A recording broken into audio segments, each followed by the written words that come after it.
Okay, hello everyone. Welcome to another episode. I would like to speak about void performances and symphonies of sight. And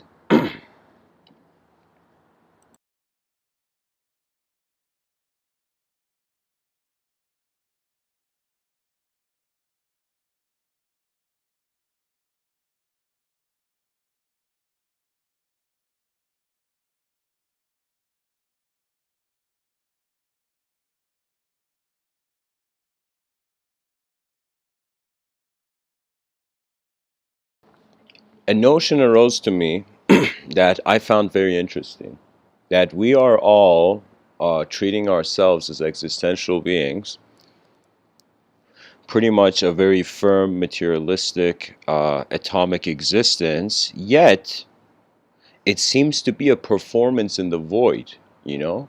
And it's really a question of how much is the human being actually treating its intelligence as a subjective phenomena. You know, you can say, imagine you're walking in this park and you suddenly start hearing incredible music. This music is so incredible. You're like, oh my God, what is this? Is heaven calling me? And you hear this incredible symphony, and then you go and see it's like this next level orchestra in a park playing. Okay?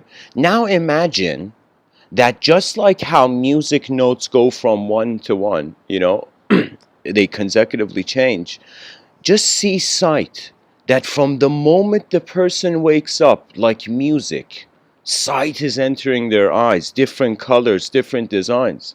I can't tell you that I am overwhelmed by this dimension. For a designer is incredible. Any human being who wants to study design, Earth is the right place for you, because really the attention opens up to endless designs, which then it gives more complex layers of meaning. And really the notion of the void is actually one of the most complex, even though we think that from the beginning it was empty, but it is one of the most complex, sophisticated. It took us an incredible evolutionary time to be able to notice emptiness.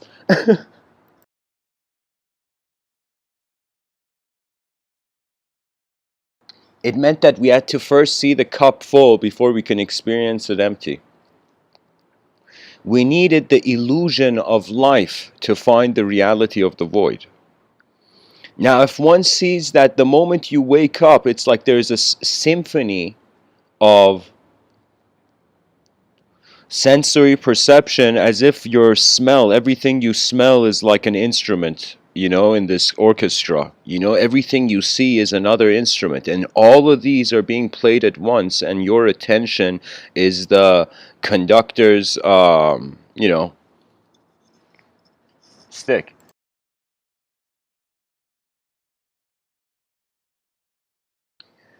And that's the thing, that life appears as a mixture of various forces, mixture of various influences, animate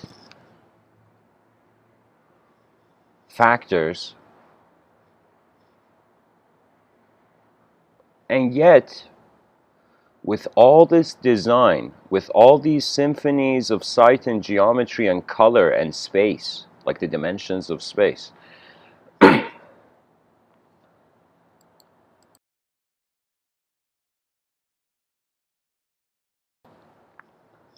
we are treating free will as an illusion through a materialistic perspective. It's like, how much more complex phenomena do we need to prove to ourselves that there is something here? Something that surpasses nature's simple mind. I remember being a kid and looking at an anthill, and just pretty much seeing that those ants have no idea I'm looking at them. They may have an idea if I put my hand beside the ant and the ant goes on my finger or palm or something, then it could have a sense of weight, the ground change, the temperature of the ground I'm on, or, I mean, I don't know about temperature, but like, based on the sophistication of the, intelligence of the ant. You see, the ant can't know beyond its design. It's like trying to explain a human to an ant. And now we're wondering, how do you explain a higher dimensional phenomena to the human being? And everything we're doing, you know what that means? That means, imagine a human being went to go speak to an ant somehow, and the ant could hear noises, could be conscious, but the ant couldn't interpret.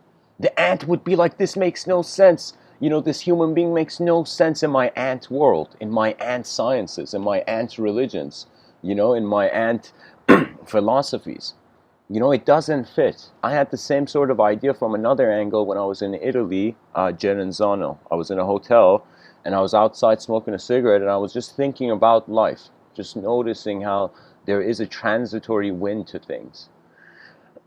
And I remember an extraordinary idea came to my mind. For the first time, I wondered if the cells in my blood veins developed their own mathematics, their technologies, became conscious, named themselves. Would they get any closer? Would they get any closer to recognizing why I go to work?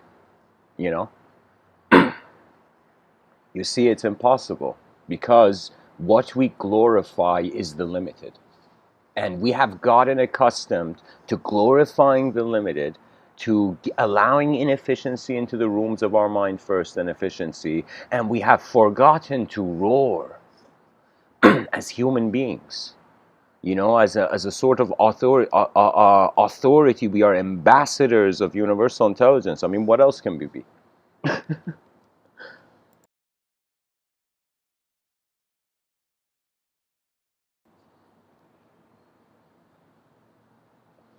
Life is kind of like this, that when you're younger, you want to do a lot of things, you don't know how.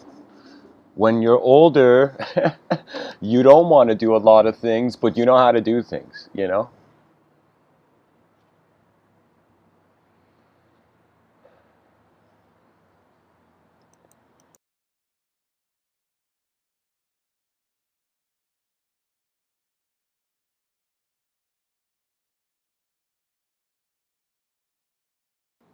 There was a time where, of course, all temporary creatures have fantasies about their eternal echo. Not per se vicious desires or savage desired outcomes, but you can say you cannot live here without wondering how far your influence is going. You may not be conscious of it, but I think at some point the intelligence knows what it's causing before it leaves the room.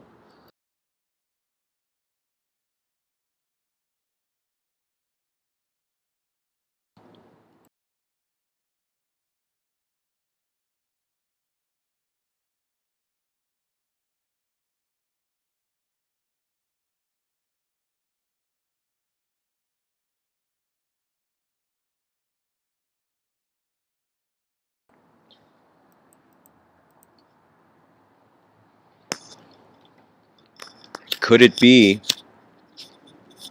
that the human psyche has stuck to definitions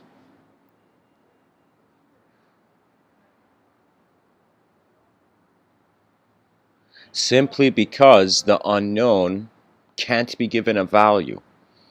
Sometimes I feel, could knowledge be impatience of our species?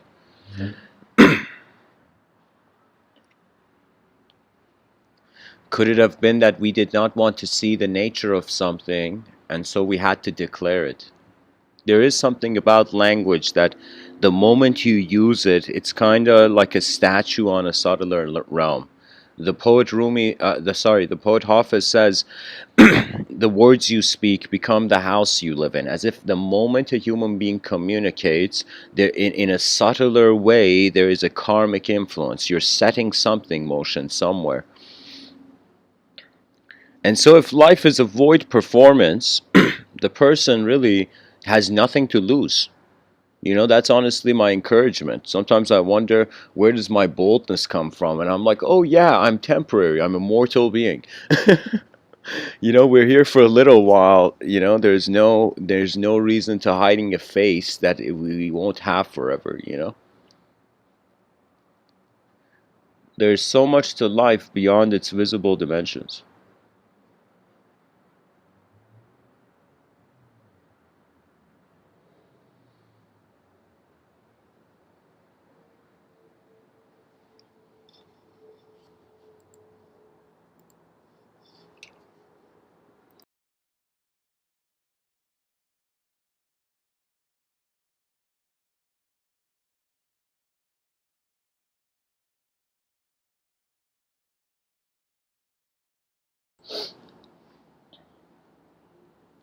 In my inner realms, I can say I have had many symphonies of sight, many moments where I have been just doing a kind of, I don't know what's the term, menial, like a very basic, nothing important, you know? Maybe like sometimes in the middle of washing dishes or something, like there's this inner realm vision I see. You know, it's like that's the cool thing about the mind. It's living a life too, regardless of the body's outcome. And so this the whole point of these talks really is that every human being, your mind is opening up to the realm differently. So you have to reverse engineer back to the beginning of how you identified as a who, you know? Now it's kind of like it's being required. Sometimes I wondered, why did the savageness of life go? You know, why are we not as violent?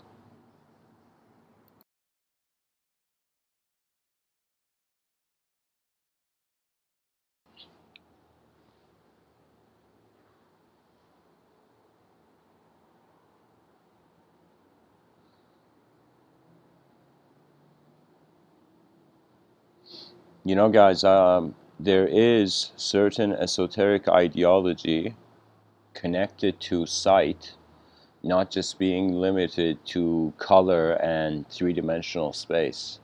You know, our sight is honestly very limited to color and three-dimensional space. That means pretty much everything I see every day, literally, you can have color as a language. Like, I don't know how people don't notice this, you know? It's like color can just, it's technically an alphabet, you know? Mathematics is an alphabet. Everything is a language. I actually feel there's no knowledge. There's different brushes to express through. You know, there's just different lenses the person can identify as an image, but the nature of reality is a film. I want to share with you a story where its moral is very Sufi. Its moral is very, it's about those people who have wondered about a sight that surpasses their eyes, you know? And technically what is being shared in the story is something that Hafez, this Sufi mystic from 700 years ago, this dude experienced, but he wasn't the only one. For example, um, Prophet Suleiman in religious traditions is also attributed to have been a. I mean, I got to share the story first, and then you'll realize what I mean. Pretty much, there was a sight based on the eyes, and there was a sight based on the heart. But the heart wasn't a dual sight; it was a non-dual instantaneous knowing. It's kind of like a part of the human sight is to see the behind the scenes as the behind the scenes, you know.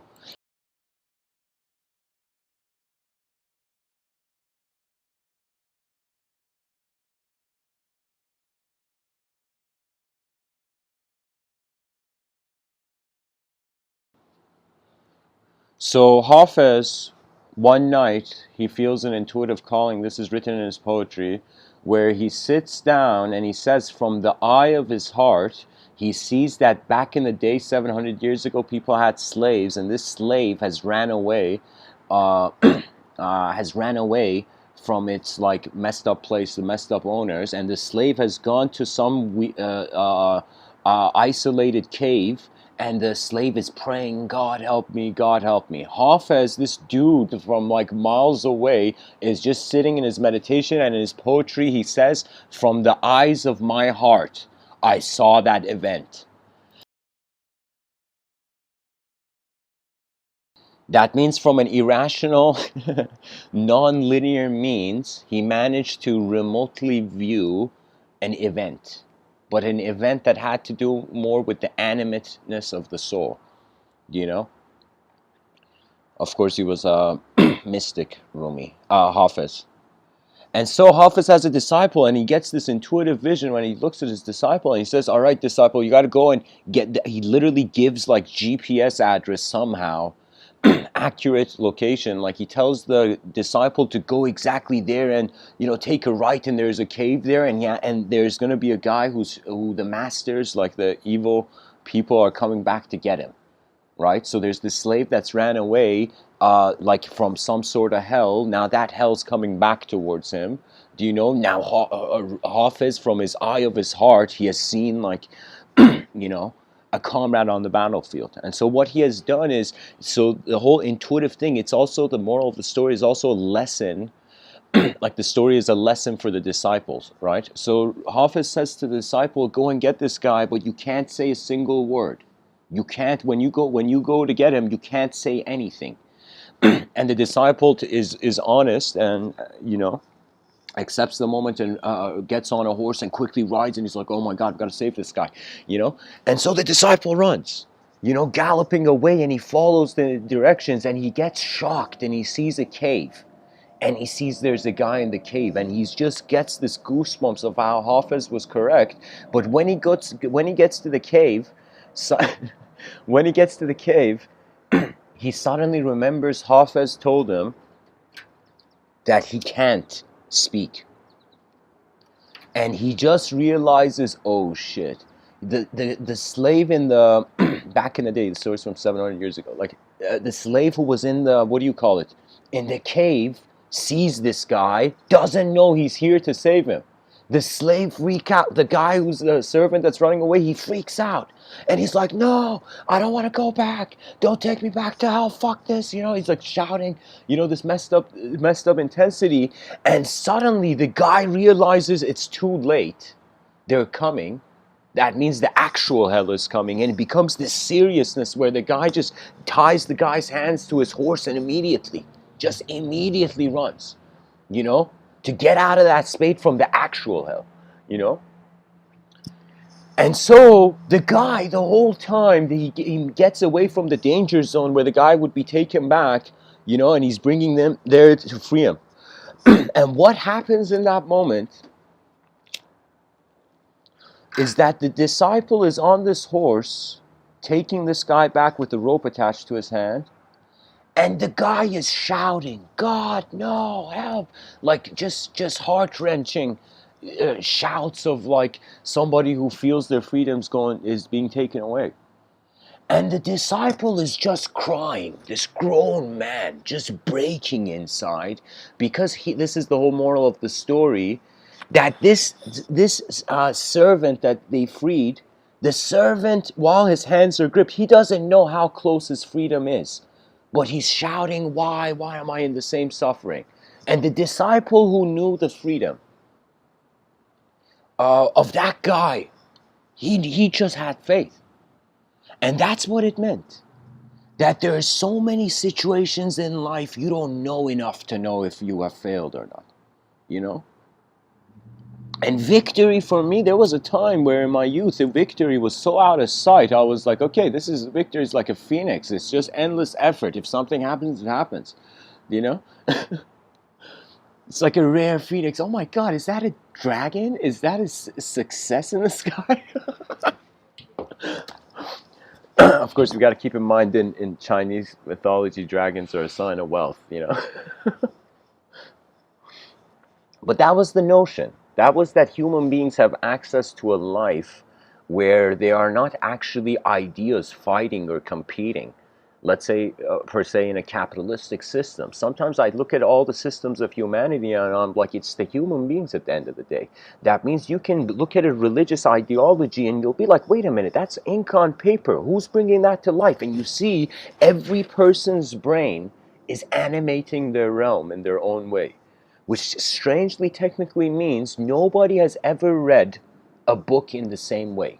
No two people have ever read a book in the same way. And if that's not possible, how can we have the same view? And so I feel that belief is honestly the last stage before direct experience is the only route. And we're coming closer to this recognition. Oh, hold on. It's not just language being in the driver's seat, that the attention of man, after living for so long in a sort of artificial linearity, is now raging for the natural and the nonlinear. Do you know? Well, you know what that means? That means there was a time, the likes of Aristotle, Plato, Socrates, these dudes would look at nature You know, and geometry would blow their mind. It was like divinity, and they was like, holy shit, there's no straight lines in nature. What's going on with this? You know? And now we're at a time where there's so many straight lines, we're returning back to the curved, you know? Where if you go to the Museum of Modern Art, you're like, oh my God, are people just dropping paint from their balconies onto a canvas? Like, what is going on? What has art become? Art is, gravity is drawing art nowadays. You know, people have stopped drawing art. You know,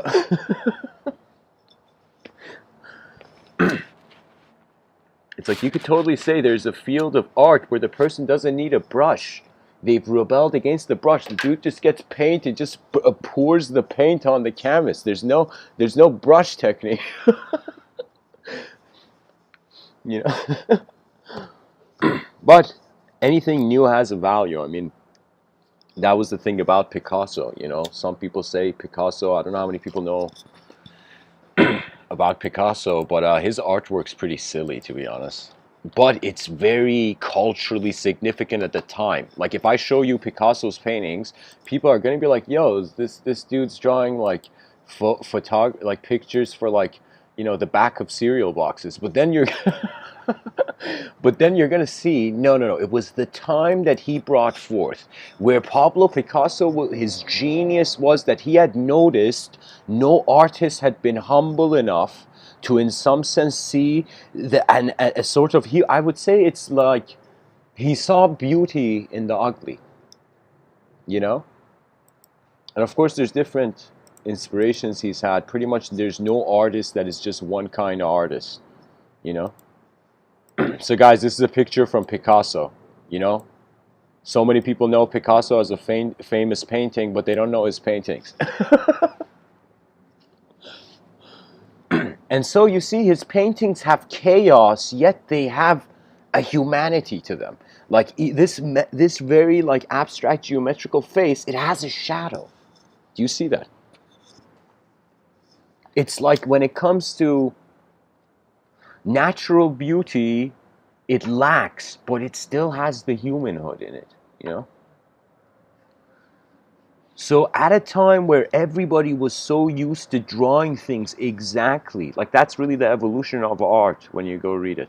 You know, pretty much you check the history of it. First it was like pretty much kings wanted photographs and they're like, hey man, can you draw? It's like, nice, come into the imperial palace for your whole lifetime, you know? And just draw the imperial kingdom, you know what I mean? And the dude was like, okay, it's better than, shepherding sheep, you know?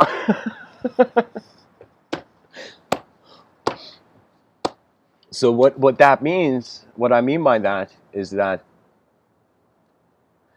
the genius of Picasso was the novelty of how unfamiliar it was, how uncommon it was to draw.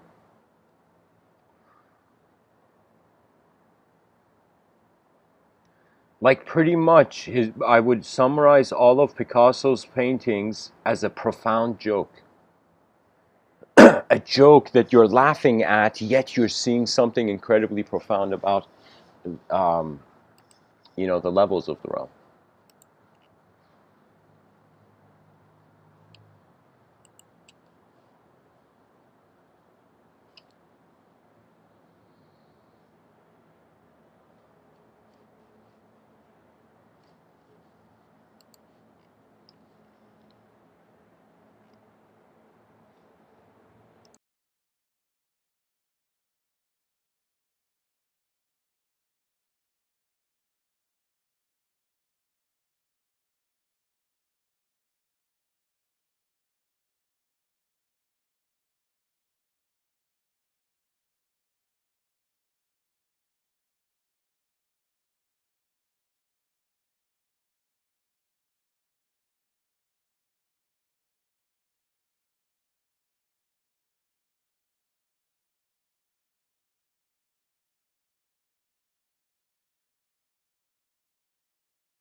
You know, guys, I honestly think Picasso, in these pictures, he drew the future. I mean, I'm going to show you another picture. It's called, I think, The Weeping Woman, if I'm correct. Is it called The Weeping Woman? Uh, Yeah, the Weeping Woman. So Picasso drew this in 1937.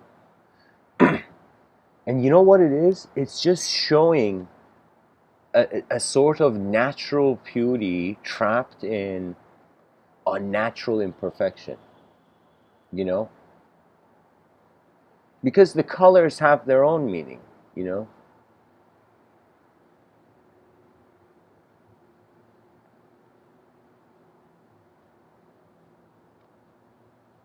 And that's the thing, the most complex thing for art to communicate, human emotion.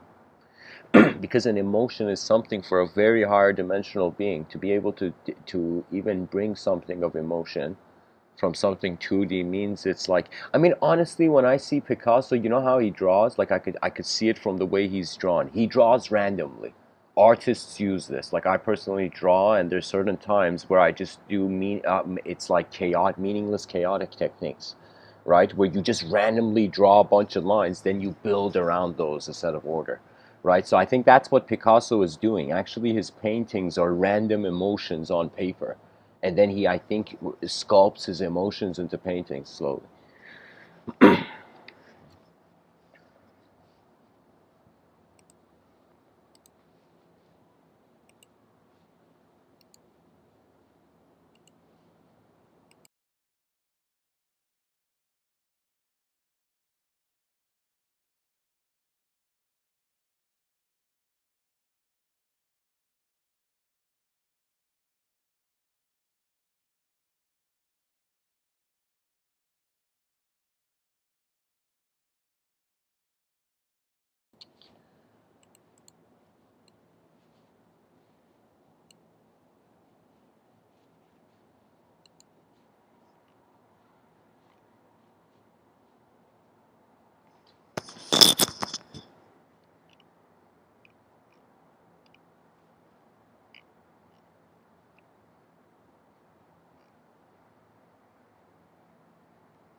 So, guys, just a quick note. Um, After the School of Athens 2.0 server thing changed, uh, I'm still going to be in the Discord community, and for the Patreon community. So those interested at the end, uh, you can feel free to support my work at the same time, be found in the same Discord community. Um, so that's one thing. But now back to the notion of I was building to something. I was going to the symphony of sight, different senses being like different instruments, the whole thing being like a performance in the void, the value of the performance being on the merit of itself. So it's like because we're a self, I think the only joys come from ourself, all our gratitude. It's literally like we are where the light is being divided, where the light is going into the prism, and coming out as a color spectrum. We are the point where light enters our lens of creaturehood and becomes story. We are literally light. We absorb light and we express narrative. you know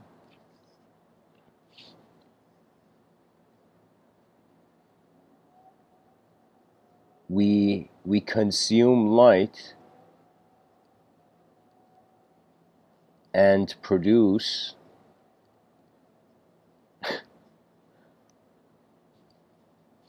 meaning.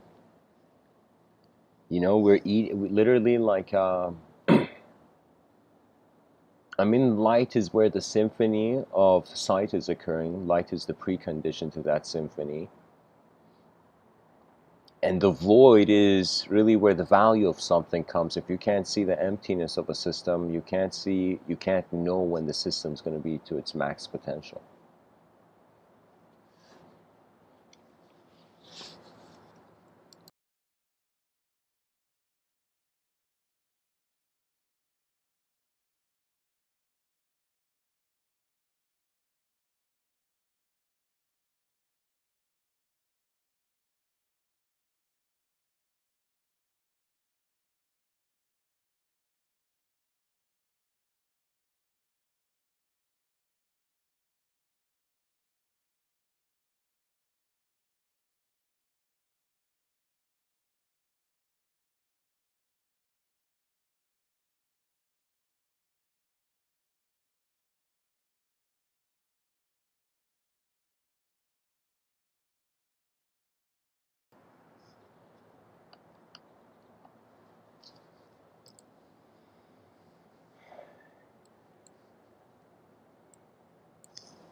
You know, what are the value of temporary dreams?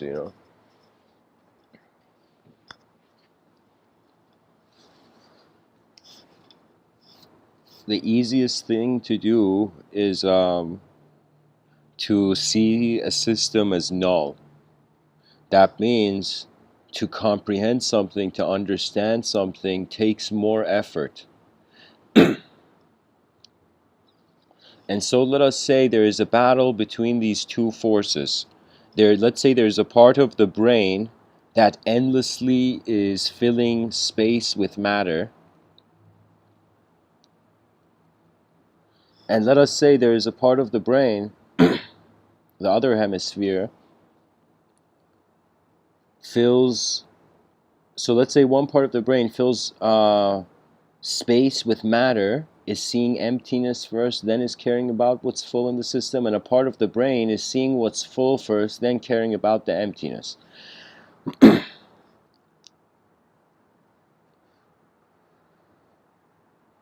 And if there is a case that our psyches by nature are designed to be fragmented, that means if there's a potential, like we're not designed to actually be one human being, we're actually designed to be a multidimensional personality experiencer, then the definition of intelligence changes. Because when you look at an actor, when you look at actor psychology, you see that there are some actors who are method actors. They have to, in their inner realm, somehow convince themselves that they are really a certain role before they can play it on set.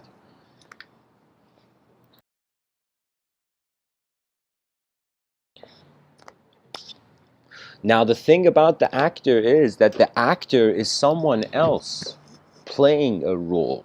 So that means, let's say somebody who is single parent who they have the role of being kind of like the mother and the father. Do you know? It's as if that's a person who is entertaining different roles. So technically, the whole issue, I think, with the whole sanity and insanity of the fragmented psyche is that is there a singular dimension aware of the fragmentation?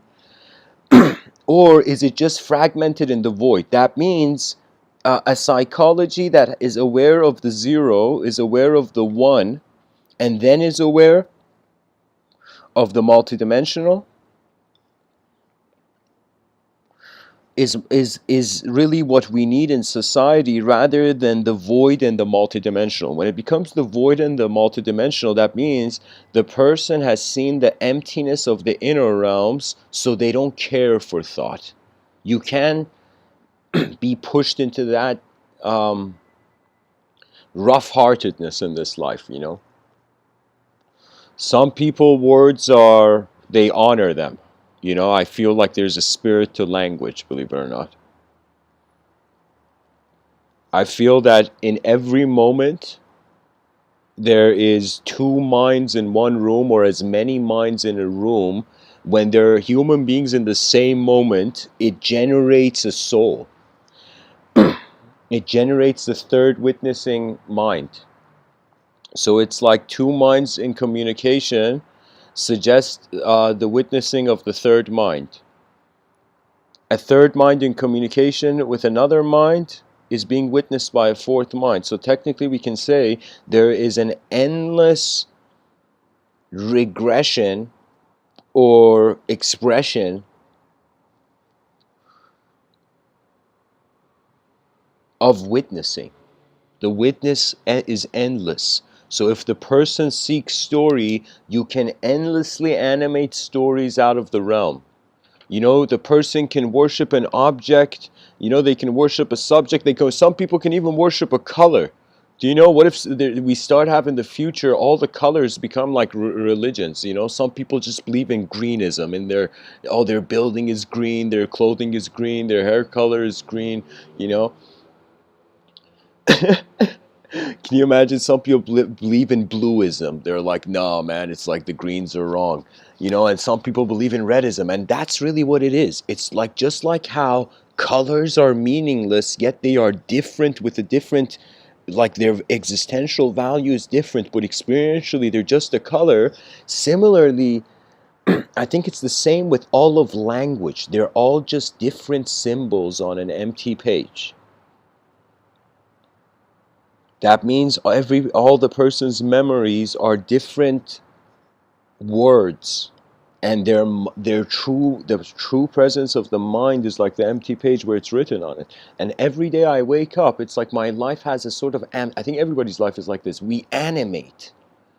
I mean, think as if you were to design and actually draw a character, design a character, you know, as an artist.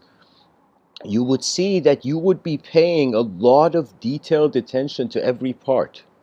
You know, you would be creating it bit by bit. Sometimes you might start with drawing the world of the character first, then drawing the character in it. Sometimes you might start with the character, then begin drawing with the world. You know, what if what if we say God was an artist, you know, or the source of the universe was made from this higher dimensional artist, and this higher dimensional artist had many different brushes, you know?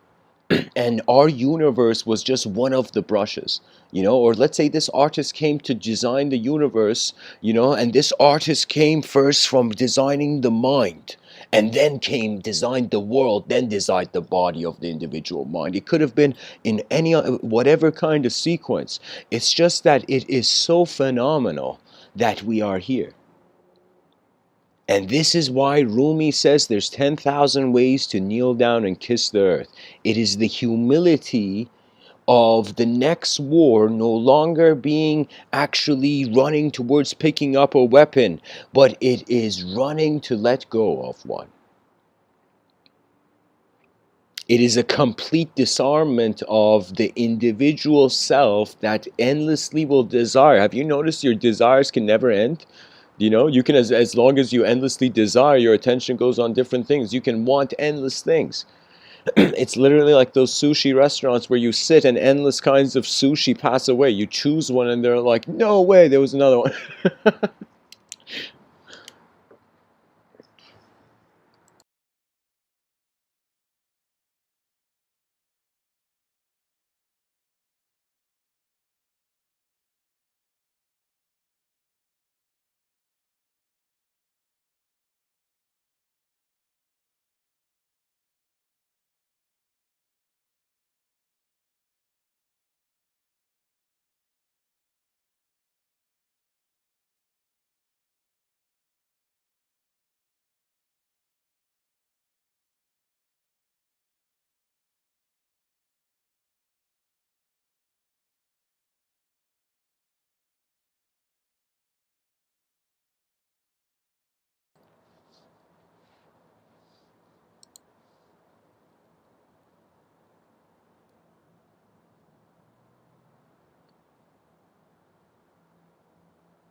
So, guys, I want to go into a quote tunnel of the concept of void.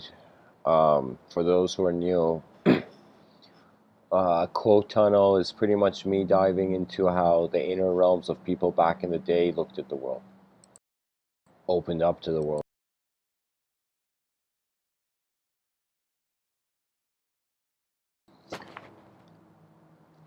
So, thanks to Saint Google,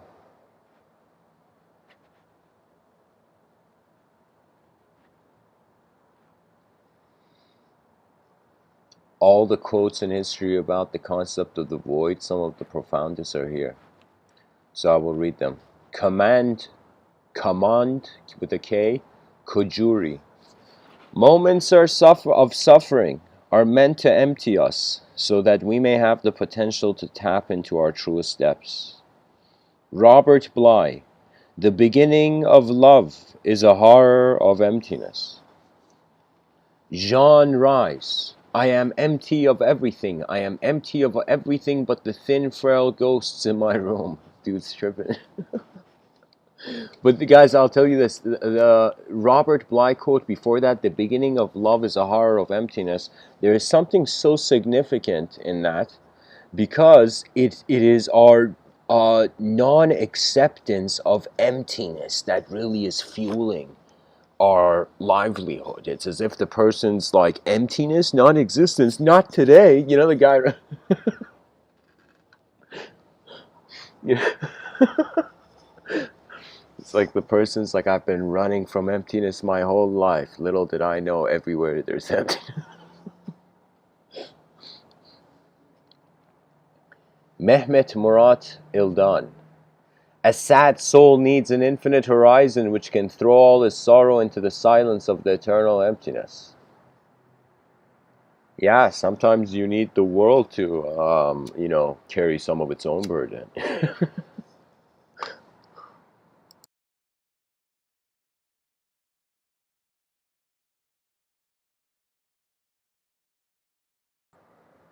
Lao Tzu. Become totally empty. Quiet the restlessness of the mind.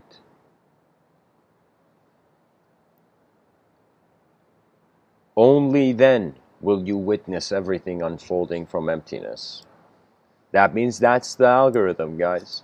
You don't have to do anything because you want to see what you are. If you do something, you are seeing what you do. You don't see what you are before, you know. That means meditation is noticing how the world is alive the same time as you are.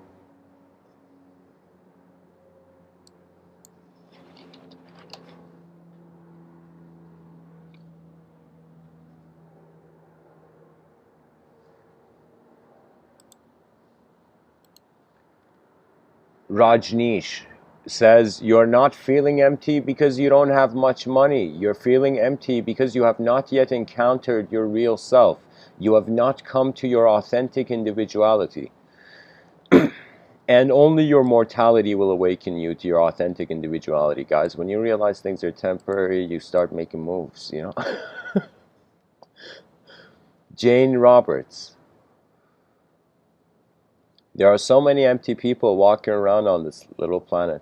Lonely people, angry people, bitter, forgotten. And that's the thing, of course. That's the way the system has to be designed, because you have to remember who you are. That's the whole point of it. When you get forgotten by your world, the whole point of it is most likely you have to remember your value. You know, that means there's an advantage in everything. There's no such thing as good and bad. There's just different designs which add to the database of reference, of different points of reference.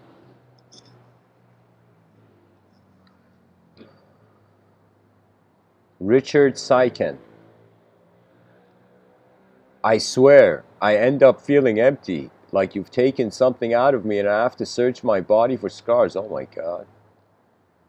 See, that's the thing. This is for me weakness. There's something that I read in another episode, an episode before this one, where Friedrich Nietzsche says, what is evil?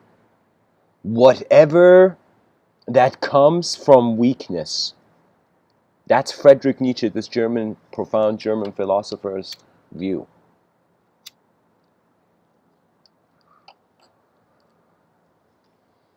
Ryu Murakami. But what I did sense was an emptiness, like a black hole inside of him. And there was no predicting what might emerge from a place like that. Okay, I have no idea what. Samuel Beckett says every word is like an unnecessary stain on silence and nothingness. Unnecessary stain? This man doesn't know how to use words. You know? It's like trying to take a cup of tea. It's like running up a stairs with a boiling cup of tea. You know, after a while, you'll your hand needs to have a mind of its own. You know? Jackson Pierce. It is beautiful. It is endless. It is full and yet seems empty. It hurts us. But sometimes I think people go to pain because pain doesn't lie. And when a person lies to themselves, they feel an ideological numbness. I've experienced, like there was, like, you know, 2011, pre-2011, I would experience a lot of these moments where it was self-nullification because the world didn't seem like a welcoming place. You know, I don't know, I think I was there was a sort of sensitivity to my inner realms, in the sense that it was as if I would get very, I wouldn't say I would get offended quick, but I would, it's like on some level the person's like, should I let the artificial continue and be nice, or should I be real and not, you know? So like there is that, I don't know, dichotomy. But anyways, I'll keep reading, going on with the quote tunnel. Antonio Porcia. We become aware of the void as we fill it.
Woody Allen says the artist's job is not to succumb to despair, but to find an antidote for the emptiness of existence. Wow.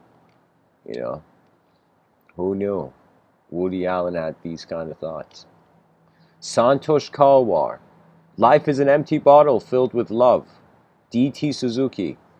Emptiness, which is conceptually liable to be mistaken for sheer nothingness, is in fact the reservoir of infinite possibilities. No way. Yeah. D.T. Suzuki knows what he's saying. Because honestly, you have to take a system that doesn't work back into a neutral state and then add dimensions of value to it, you know?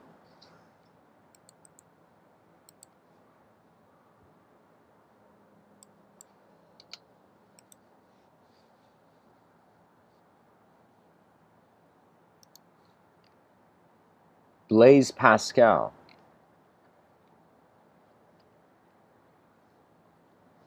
We can say one of the influential figures in scientific circles.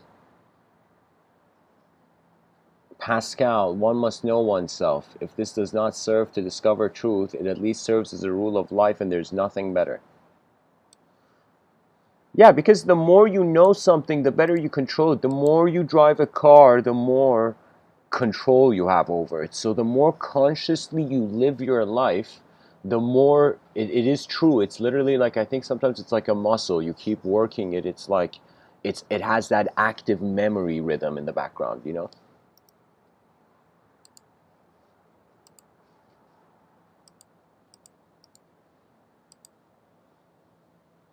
I am telling you, really, I am trying to somehow um, keep philosophy alive.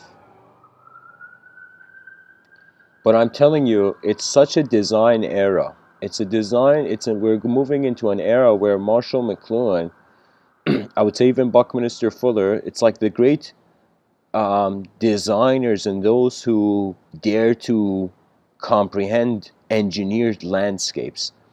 What that means is like, it's going to become incredibly playful, silent. When I say silent, communication is going to become more instantaneous. That means eventually thoughts don't need to be said, they will instantly be shared. That means it's like right now I'm spending all, like pretty much like a giant chunk of my life just, you know, talking, trying to create some sort of heritage site for the cyberspace realm, you know? But really what it is it's just because the technology is not updated. If the technology was instantaneous, if all the thoughts of human beings were conscious, like think about what really communication is. It's like literally there is a stream, a river of imagery passing on as it regularly does throughout the day, and you're just vocalizing this stream. Do you know parts of this river that you see? So for me, that's the thing, that my mind's life is not individual. And it's like the whole moment as an energetic event that doesn't really have a purpose, it just is. Right? So through the mystical lens, we would dissolve. But something that the mystics didn't say, something I noticed that a lot of ancient books, I think they technically bypassed it by the time they arose, like their position in this chess game of history, you know? But it's kind of like they said, as if a lot of ideological systems, they set the world in stone. And what that means is they paint a picture of this engine, this cosmic engine, or this cosmic design, animate in a way where if it deviates from from that ideology's design attempt of the realm, then it becomes another ideology. So literally, ideology is individualism.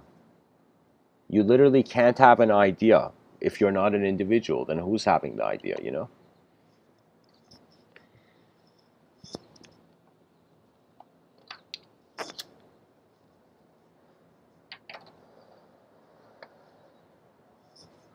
It is strangely a void performance. This is why, like, when I was younger, I felt my silliness was unjustified. When I became older and I got introduced to Zen, I realized my silliness since childhood was justified. You know, that really when it's like what's right and wrong in a sphere in a vacuum, what's up and down. You see, it's just the effect of it. That means if you do something that denies the genetical advancements of your species, then it's like literally you're a bewildered animal. You're like a fool, and it's literally someone who's given a Ferrari, but they're just sitting on the top of it. You know,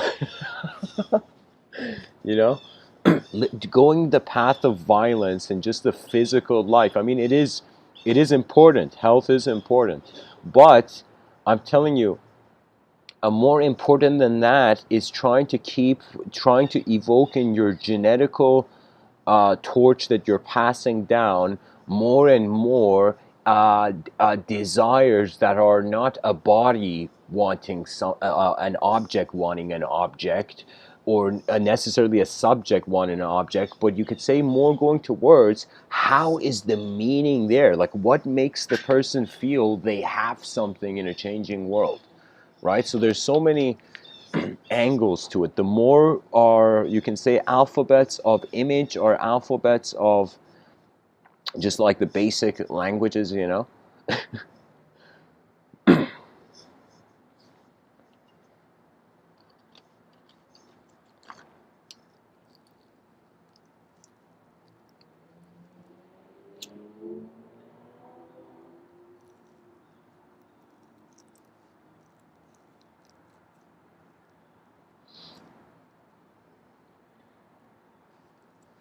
I'll read a few more quotes, guys, and then move on. Um,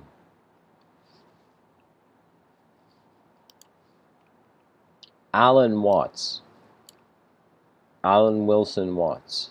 But to me, nothing, the negative, the empty, is exceedingly powerful. David L. Weatherford. When I feel truly alone, when a sense of being lost, even empty inside, it is then I realize I have unknowingly moved away from God, so I move back. As if your real self is you require that before you can see a real world. So if the person deviates from their real nature and they entertain something they're not, they'll get signs, literally, you know. You deviate too much from your nature, then you have no choice but to ally with just freedom and an anarchist freedom. Do you see? It's like we're not just our conceptualization. Nobody is ever rational because at some point value is being assigned. Do you see what I mean? Meaning is being assigned. Subjective sounds are being assigned to objects, you know? So, and we're in the middle of this and we're like, yeah, we're just human beings, you know, suffering, you know, afraid of extinction. It's like, really? I thought we were energy first, you know, and energy can't be created or destroyed, you know? No, I thought that was the first law, you know, of thermodynamics.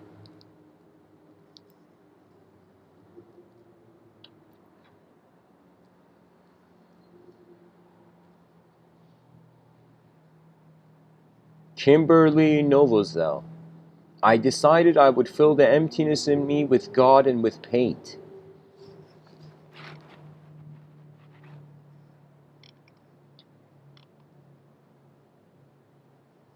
Jonathan Safran Foer. It's not the feeling of completeness I need, but the feeling of not being empty. This guy like wants to buy his life purpose from a store, like the way he's written. Waylon Jennings. This world that I live in is empty and cold. The loneliness cuts me and tortures my soul. Oh my God. See, guys, suffering is real even in the inner realms. Carl Sagan. In all our searching, the only thing we found that makes the emptiness bearable is each other. Oh my God. Seems like Carl Sagan, as an analytical scientist, is caring for the continental philosophical mysteries. We are what can fill up this void. Nothing else. This is why I'm saying an advanced civilization is the most genius chess move our species has in this gap in the next 30 years. You know, you see, we have to start singing a song, but it has to be such an excellent song that from the distance, just by the mere one note and sound being heard from a distance, members of civilization contribute for the first time to the interstellar hive. Eventually it will happen. Just fast forward in your imagination the future, and you're going to see everything that you have been holding back. Now or never is the only time. This existence is the great stage. And being real in a world that seems incredibly unreal, how it's all here. That is the dance. That means we are performing for the curtains that are empty for now. Just because the other planets appear empty to us doesn't mean they're empty. What if there's alien civilizations living inside the planets, and we're like, okay, we didn't have the technology to check it out. We could only look out the outside. Next thing is we got to create robots that knock on the ground, and it causes things from the ground to come forth or something. And if the members of civilization can mature and attain a discretion between their inner realms and outer realms, do you know how much more comfortable the world and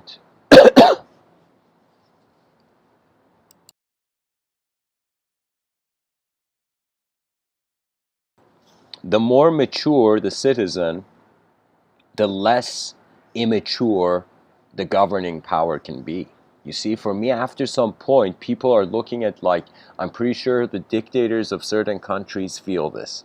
They feel literally people looking at him was like, doesn't this guy check the internet? Doesn't this guy read the news? Why is he still being this sort of old school tyrannical, fascist attitude through righteousness? Sorry, guys, my background's from Iran, so I have certain, conclusions. But I'm just telling you, it's like in the middle of the power games was the moment where Carl Sagan says, the only thing that we found that makes the emptiness bearable is each other. So if communicating and finding each other as intelligent human beings is not being authorized, then it's making the emptiness unbearable. So really, it's just an advanced event. Now the species needs a homework assignment. That's the whole new ethos. You got to run towards the new, and as you do, you're no longer the same. Victory is achieved experientially, then ideas celebrate.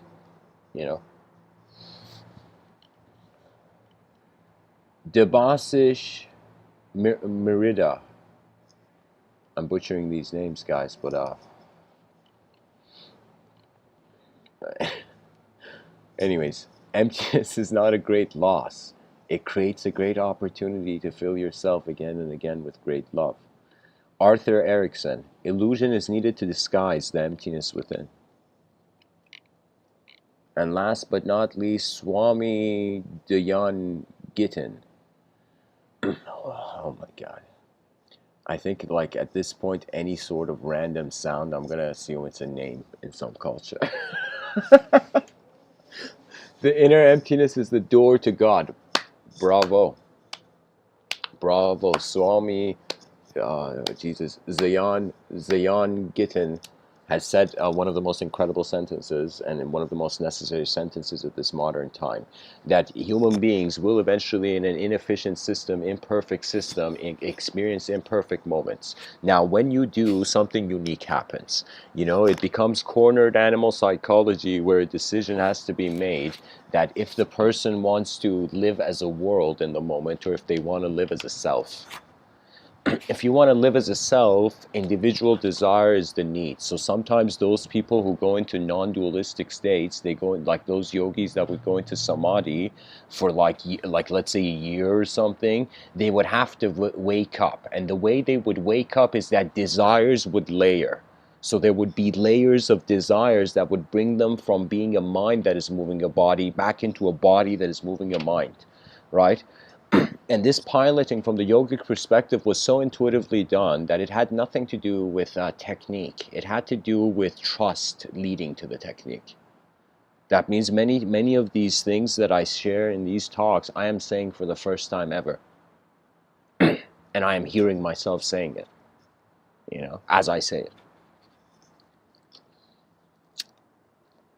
Because I'm telling you, you cannot observe the movement of your inner realms your whole life and notice it, and not right now. For me, my alertness is not even on an objective level only. I'm telling you, any room I go in, I kind of feel what's in the room. I could, like, there's this strange thing that any kind of building I step into, I have a feeling if there's someone there or not, you know and it's not based on a rational means. It's like the animal instincts with an allegiance with the intuitive forces of the mind. You see, the mind has a power of evocation. This is why the voice is divine.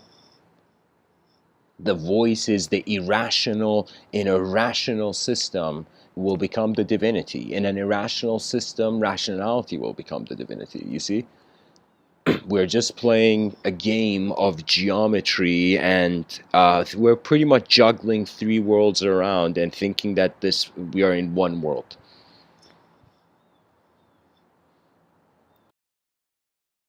That means there is the objective individual activity, there is the subjective collective field or signal,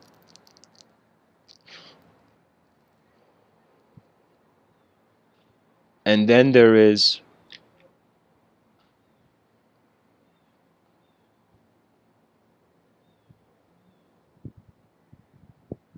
the witness, the attributeless dimension. So I would think that pretty much we're moving from binary existential interpretation of narrative through experience. We are going to, I don't know, I mean, like, what would it be? A quadry system? Quadrary, you know?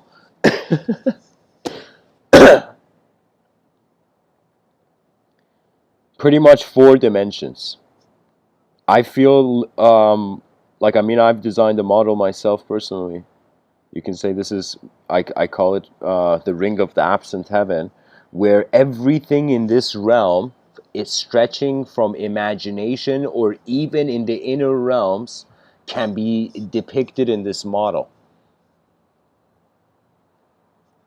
That means human beings trying to know the value of something from emptiness is kind of like someone looking at a shadow and knowing there's some reality somewhere, but the shadow is not the reality.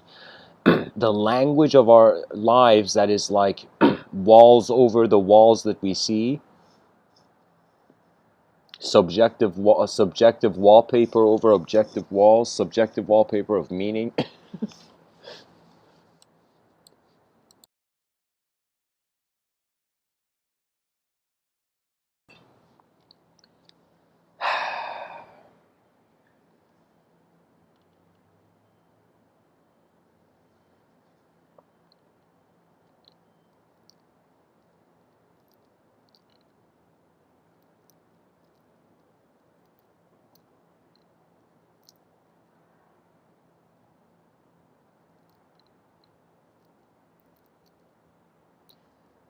Jeanette Winterson, nothing has an unlikely quality, it is heavy.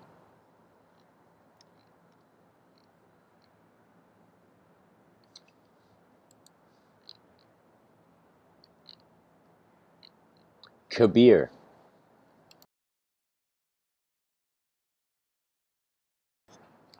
the Sufi mystic, says, in that state, there is no air or water, and no creation or creator. There is no bud or flower, and no fetus or semen. There is no education or Vedas, and no word or taste. There is no body or settlement, and no earth, air or space. There is no guru or disciple, and no easy or difficult path. Saki, I don't know, that's a person, says, that state is very strange. I cannot explain it. It has no village or resting place. That state is without gunas, without qualities. What name can on can can be given to it? What name can on give it? I don't know why the guy's written it this way to translate. So if you see, guys, that's the thing. Here it says without gunas, you know, without qualities.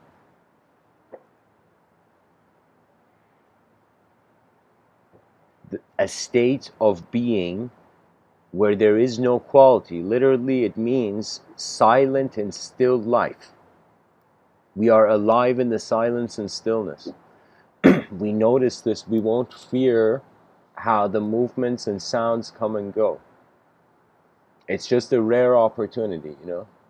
I'm telling you, it's the strange, this strange, like our eyes have opened in a world and history has made some steps, and there is so many ways where life is in position that you can see endless purposes. So eventually in this life, when you come to an all-you-can-eat buffet of conception, you are left to live as you're left to literally move as your experiential nature, you know? Nature has a mind before man could define one.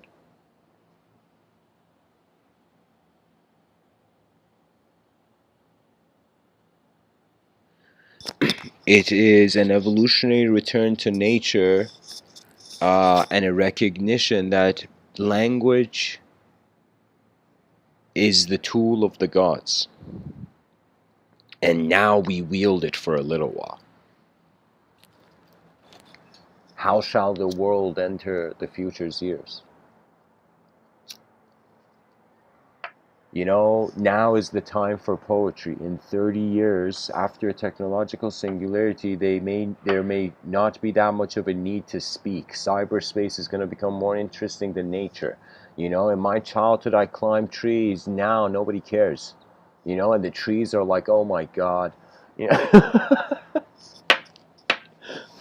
you know, it's like, you know how many trees, their life purposes are unfulfilled, you know, because human beings haven't dared to climb to heights, you know, new heights. You know, it's the whole notion that really is safety safe. Safety is unsafe for your inner realms, for your outer realms, there's safety, you know. But sometimes there has to be like living, you know, not just safe existing, but adventurous living. A vitality of there being a potential of new dimensions, or that the person doesn't know enough, you know. I remember I was talking to someone, it was a discussion on like parenting, and it was a notion as if like, what would you do if your kid tried something and the kid failed, and the kid was crying in a corner and it's like, I can't do this, I can't do this, I failed, you know.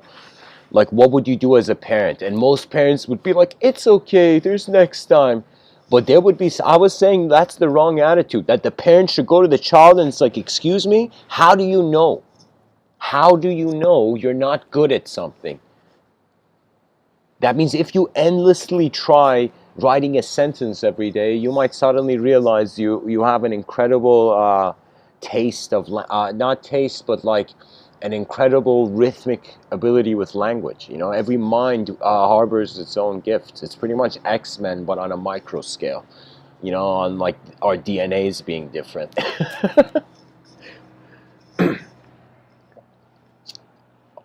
On a cellular level, we're technically all like mutants with humans with special human traits, you know?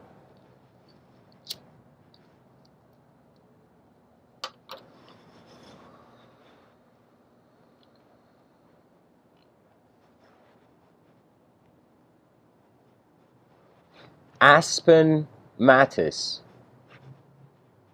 She says, smiling at an echo of his voice on my mind stage, I felt the void of all I hadn't said. Wow. Miyamoto Musashi. Evidently, this guy's a samurai.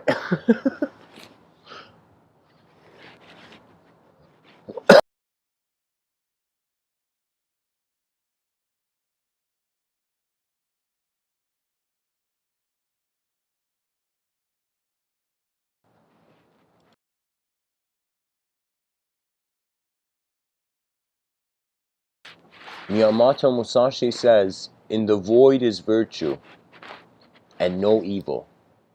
Wisdom has existence. Principle has existence. The way has existence. Spirit is nothingness.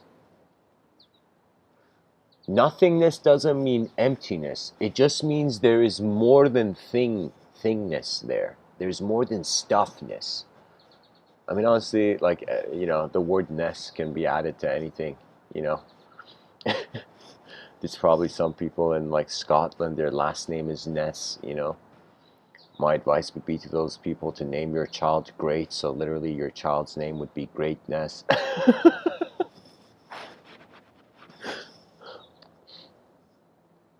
Oh, man.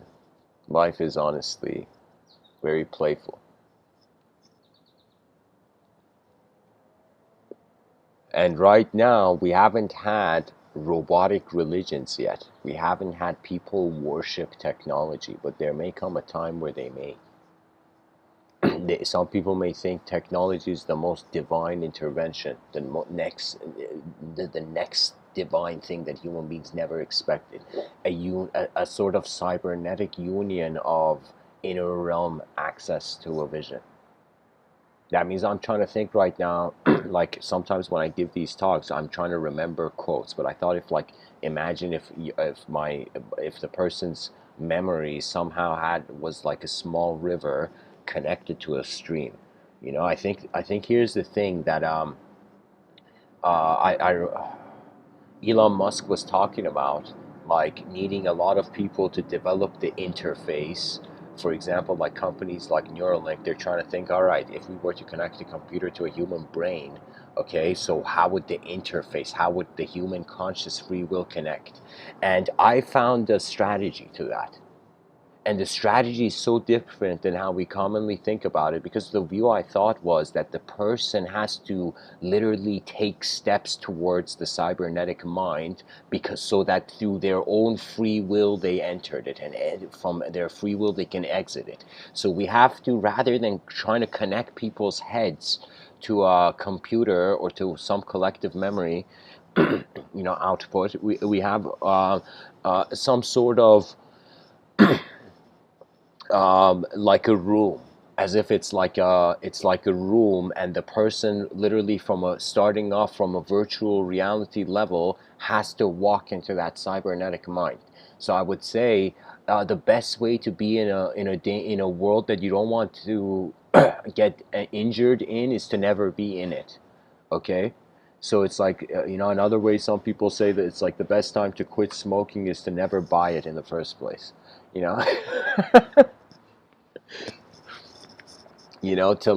To scold your own hand,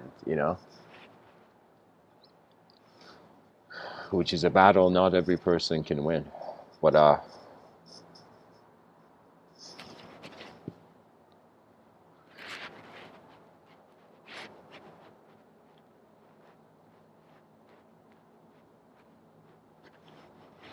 will read a few more quotes, guys, but that quote from Miyamoto Musashi is so key.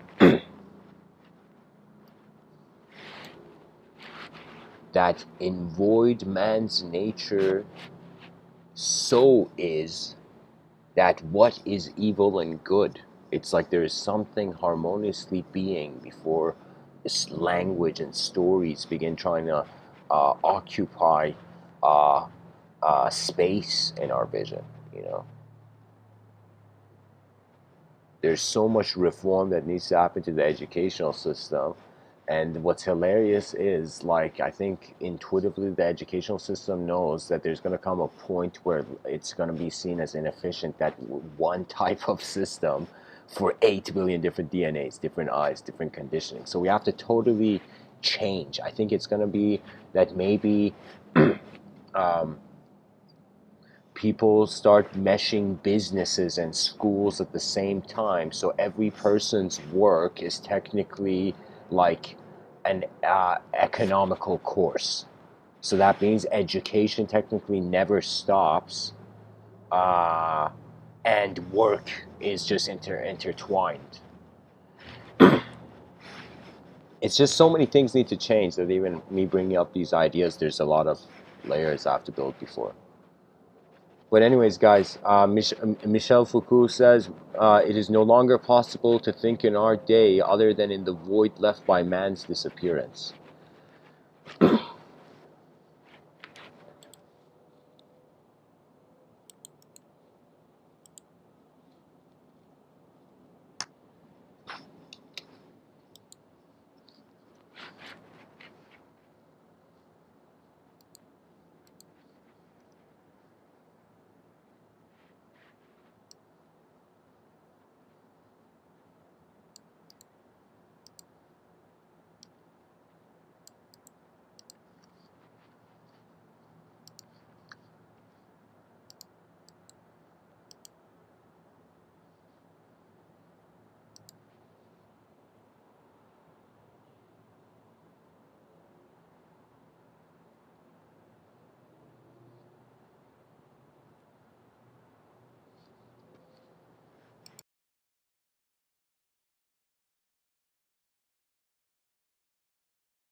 Guys, Charles says something very nice in the chat section.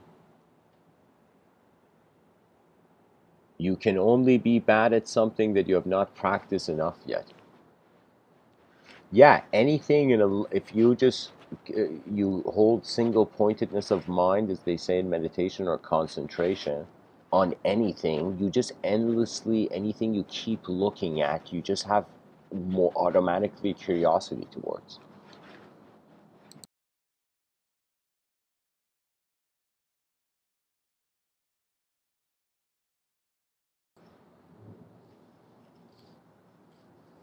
So yeah, guys, I'll step out of the quote tunnel. I mean, there was one more quote where it was from this guy. What's his name? Suman Pokral. He says, "This moment my mind is bereft of poetry, yet I want to write nothing but a poem."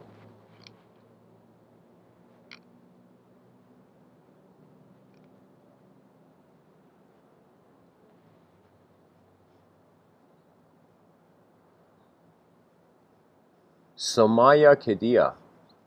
Beauty is in one's eyes, true to believe. Either colorful lovebirds add to void or give hope to heart that's paranoid. You see, the life of the world is where the hope for its continuity is generated. And if we consciously participate in this collective event, maybe some cool stuff happens. That's pretty much the thing. Like, live for your civilization and see what happens. Live for an advanced civilization. There's no rational, better rational game. It is the perfect argument for the immaterialist and the materialist. That this advanced civilization, if you thought you're a temporary being in an eternal existential landscape, you'd be like, holy shit, I should use probably the energy that I am for something, you know? So the temporary sees the eternal as an opportunity, and the eternal see the temporary as an opportunity for eternity's massive void truth being a new temporal experience. So if you were an eternal being, you think of it this way: you got bored of being eternal, now you're being temporary for a little while. If you were a temporary being, think of it, it's a lifetime's opportunity to wonder, to see what this eternal meaning is. So you see, ultimately it comes down to not avoiding the human position and having the fearlessness that grounds us back into our nature. and then the true life of the species begins. You know, right now it's just a blur. We just have to adjust the lens a little. The archaic revival of a return with the logos, usually it happens. That means it's kind of like a tornado. You see the clouds forming before the tornado makes contact with the earth.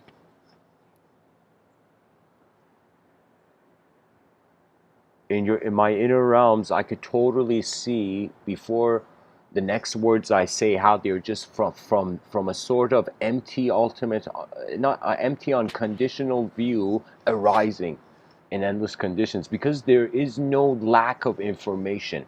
Everything is in a form. Because we're life forms, we relate to all of life through form.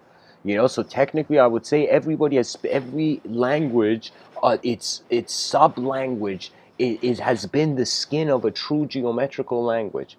You know, geometry is the great language of all, the next great language of all languages, I'm telling you. You know, I'm on that side. You know, geometry is it's literally a phase, a chapter the species has to go through and become conscious of, and then the next chapters can be written. A sort of opening to our conscious multidimensional control through geometrical navigation of attention by the mere whim of the attention moving. There is something from Jean Baudrillard, from something he's written called Cool Memories 5. He says the temptation to fulfill all desires was, in the past, that of evil, temptation by the devil. Today it is good which presides over that fulfillment, but it is no longer the fulfillment of a desire or an impulse of our own. We no longer aspire to anything. We are aspired, sucked up by the void. The logic of distinction is, ultimately, a precious vestige of the bygone time of signs and sign value, the loss of which, though imperceptible in the equivalence of images, is even more serious than the loss of the real.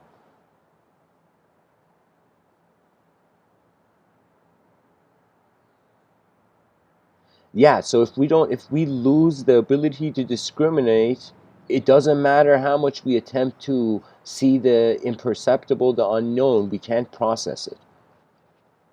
So you become just an empty viewer of a truth.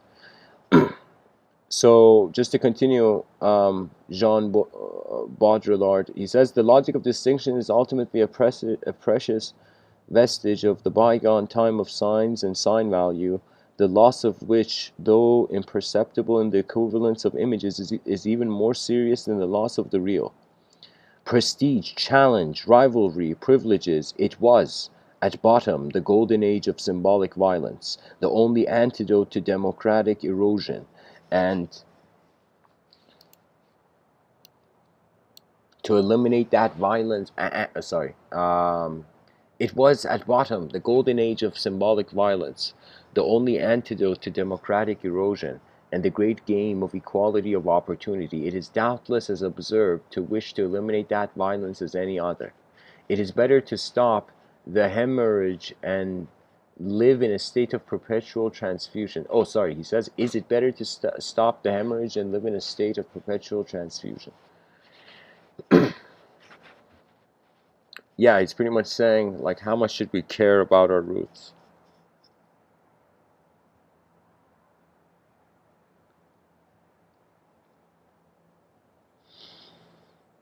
That's the fascinating thing about life. After we engage it as an object, we start relating to life subjectively. After we engage it as a subject, we start relating to life experientially.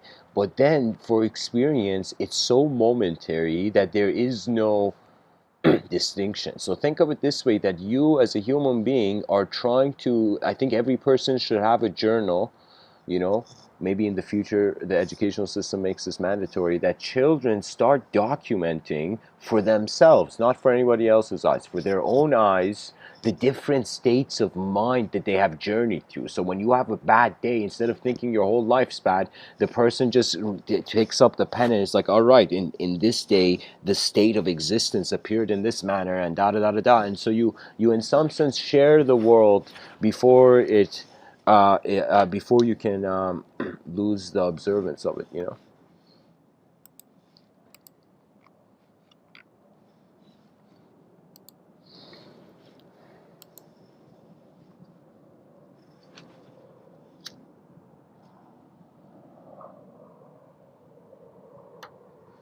So guys, thanks for sharing your helpful comments.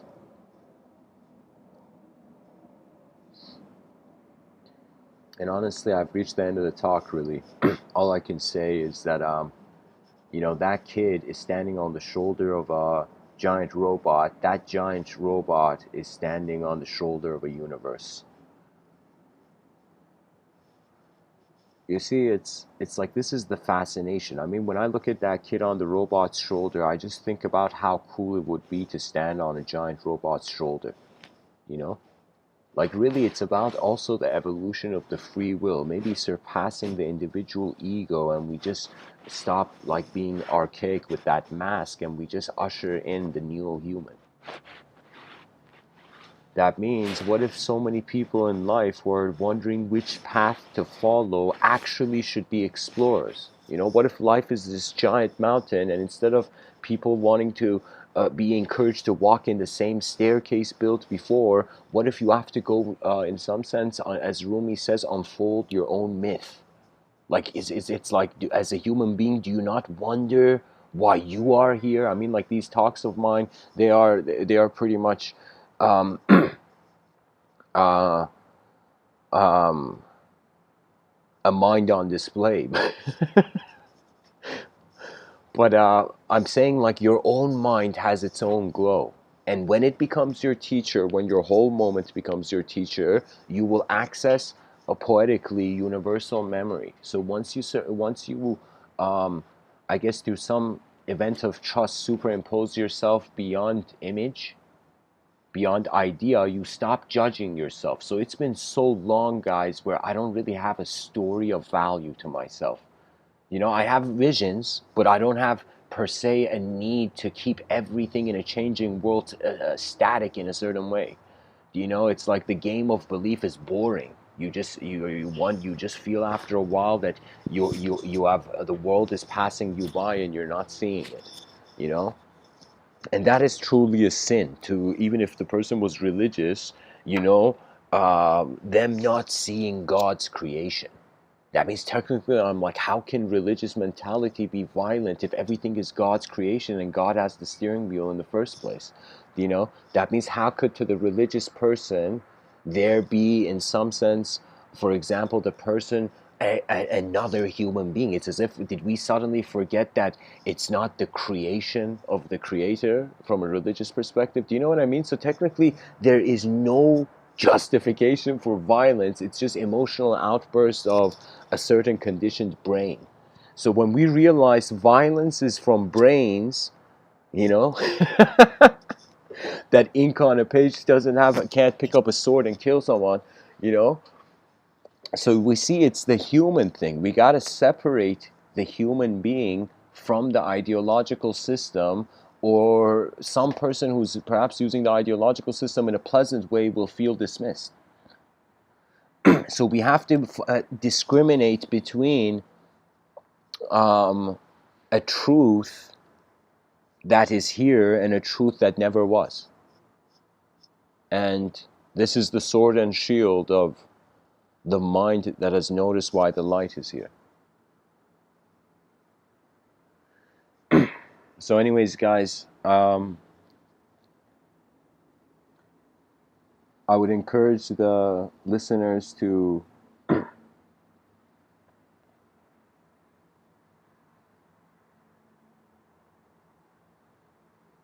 not only write, just start writing. Just start writing from, like, you know, sometimes there's so many people on the planet who they have felt at times a sort of isolation. Any moment of isolation, begin working in your inner realms. You know, when the outer realms have to be patient, you know, the inner realms can work. When the inner realms have to, in some sense, you have to put them away for a second, then you just focus on the outer realms, you know.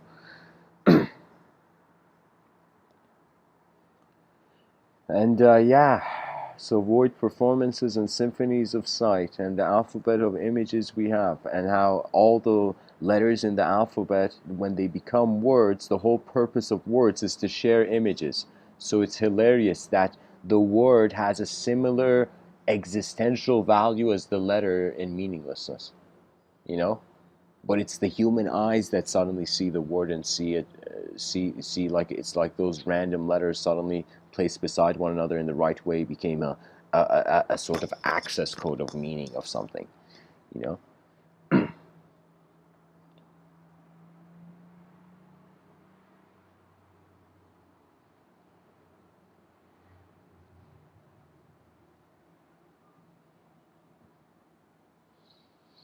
And of course, Attar says the ocean, the sea is the sea, regardless of the drop's philosophy.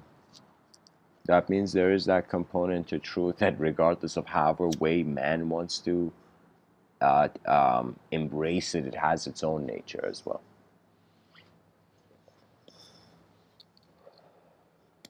So, anyways, guys, for those interested in Discord philosophical discussions, I encourage you to support me on Patreon and also join the community there. Anyways, thanks for listening, folks. Blessings.